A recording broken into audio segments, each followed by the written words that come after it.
മധുർ പഞ്ചായത്ത് ആര് ഭരിക്കുന്നില്ല? അല്ല, ഏത് പാർട്ടി ഭരിക്കുന്നില്ല? മധുർ പഞ്ചായത്ത് ആര് ഭരിക്കുന്നില്ല? LDF. വീക്കെൻഡിന്റെ വോട്ടർമാരെ തേടിയുള്ള യാത്രയിലേക്ക് എല്ലാവർക്കും സ്വാഗതം.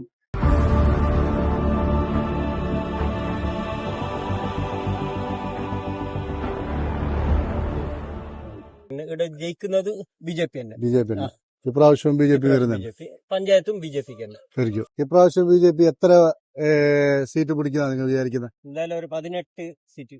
18 സീറ്റ് പിടിക്കും. 16 24 16 ഉറപ്പ് 18 ടാർഗറ്റ് അല്ലേ? ഓക്കെ. നിങ്ങളെ പേര്? എന്നെ സന്തോഷ്. രാജേഷ്. BJPന്റെ സ്ഥാനാർത്ഥി 7ാം വാർഡിന്റെ പേര് യോഗീഷ്.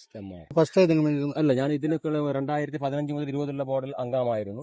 ഇതേ വാർഡിൽ നിന്ന്. അന്ന് ഈ വാർഡിന്റെ നമ്പർ 5 ആയിരുന്നു. പക്ഷെ BJPക്കുള്ളില് ആഭ്യന്തര കലഹം, ഈ കഴിഞ്ഞ ഭരണസമിതിയില് അഴിമതി ആരോപണം അങ്ങനെല്ലാം ഉന്നയിക്കുന്നുണ്ട് പ്രതിപക്ഷങ്ങള്. അപ്പൊ അത് അങ്ങനത്തെ പ്രശ്നമെല്ലാം ഉണ്ടാകുമ്പോ BJPക്ക് വോട്ട് കുറയുന്നല്ല ഇതെല്ലാം പറയുന്നത്. അഴിമതി ആരോപണം പ്രതിപക്ഷത്തിന്റെ അത് സ്ഥിര ഇതാണ്, അവരുടെ അവകാശമാണ്. പക്ഷെ ഈ BJPക്ക് അകത്തുള്ള പ്രശ്നങ്ങള് അതൊരു സൗന്ദര്യ പിന്നക്കം.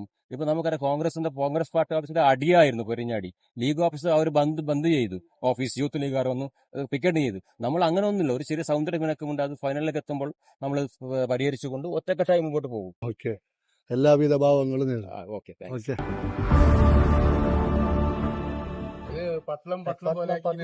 അയാളാണ് പട്ല പോലെ വൻഭൂരിപക്ഷത്തിൽ സംശയമില്ല. CPM പ്രാവശ്യം കിട്ടില്ല. മത്സരം നല്ല കടുത്ത മത്സരമായിരിക്കും. പിന്നെ ഈ വാർഡ് കുറച്ച് കൂടുതൽ കൂടിയിട്ടുണ്ട് പ്രാവശ്യം. 24 അതിന്റെ അടിസ്ഥാനത്തില് കൂടുതൽ സാധ്യത UDF-ന് ഭരണം കിട്ടുമെന്നുള്ള പ്രതീക്ഷയിലാണ്. എന്റെ പേര് സെയ്ദ്. ഞാന് പ്രത്യേക ഒരു രാഷ്ട്രീയ നിഷ്പക്ഷ വോട്ടറാണ്. പിന്നെ എന്നെ സംബന്ധിച്ചിടത്തോളം ഒരു ഭരണമാറ്റം ആവശ്യമാണ്. മധൂർ പഞ്ചായത്തിനെ സംബന്ധിച്ചിടത്തോളം മാറി മാറി ഭരണം വന്നത് കൊണ്ട് വളരെയധികം നേട്ടങ്ങളുണ്ട്, പൊതുജനങ്ങൾക്ക് നേട്ടങ്ങളുണ്ട്. പഞ്ചായത്തിന്റെ ഭരണം മാറിയാൽ ഇതിലും നല്ല തീർച്ചയായിട്ടും ഇതിലും നല്ല മാറ്റം ഉണ്ടാവും. നിഷ്പക്ഷ വോട്ടർക്കേ അങ്ങനെ പറയാൻ പറ്റൂത്ര. ഭരണം ഏതായാലും മാറണം എന്നുള്ള ഒരു ആഗ്രഹക്കാരനാണ് ഞാൻ. Thank you.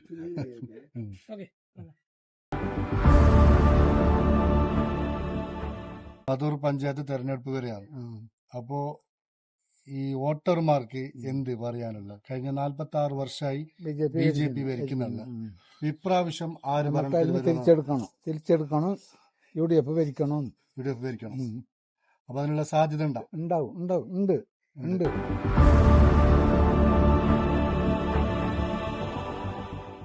നിങ്ങളുടെ പേര്? മാർഷൽ മച്ചാദോ. പഞ്ചായത്ത് തിരഞ്ഞെടുപ്പ് വരുന്നുണ്ട്.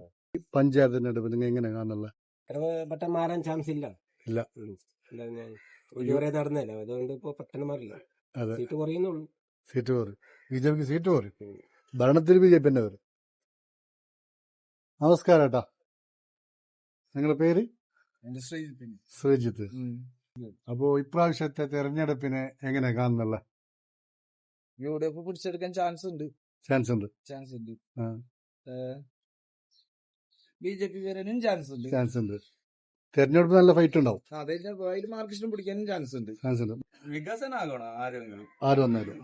ആര് ഭരണത്തിൽ വന്നാലും വികസനമാണ്, ജനങ്ങൾക്ക് ഗുണമാണ്. അല്ല, നമ്മളെ നാട് വികസിക്കണം. അല്ല, ഈ നാട് വികസിക്കണം. പഞ്ചായത്ത് ഇതുവരെ BJP പറ്റുന്നുണ്ടേ. ഇതില് ഇറങ്ങിയിട്ടറിയല. പൊതുവെ ഞങ്ങളെല്ലാരും LDF. ഇപ്രാവശ്യം LDF സീറ്റ് കൂടുന്നെന്നാണ് വിചാരിക്കുന്നുണ്ട്. UDF സാധ്യത ഉണ്ട്. കോൺഗ്രസിന് സാധ്യത ഉണ്ട്. അവർക്ക് സാധ്യത ഉണ്ട്. LDF-ന് സീറ്റ് കൂട്ടും. കഴിഞ്ഞ പ്രാവശ്യത്തിനാണ് സീറ്റ് അല്ല. ഇപ്രാവശ്യം എന്തായാലും UDF കുറഞ്ഞത് 18 സീറ്റ് പിടിക്കും. കാരണം 20 വാർഡുള്ളത്, വാർഡ് വിഭജനം 24 ആയി. അതുകൊണ്ട് അത് UDF-ന് ഗുണം ചെയ്യുള്ളൂ. അപ്പൊ നിങ്ങളെ പേര്? വിൻസെന്റ്. Thank you. വീക്കെൻഡിന്റെ വോട്ടർമാരെ തേടിയുള്ള ഈ യാത്രയുടെ എപ്പിസോഡ് ഇവിടെ അവസാനിക്കുകയാണ്. വ്യത്യസ്തമായ അഭിപ്രായങ്ങളാണ് വോട്ടർമാർക്കിടയിലുള്ളത്.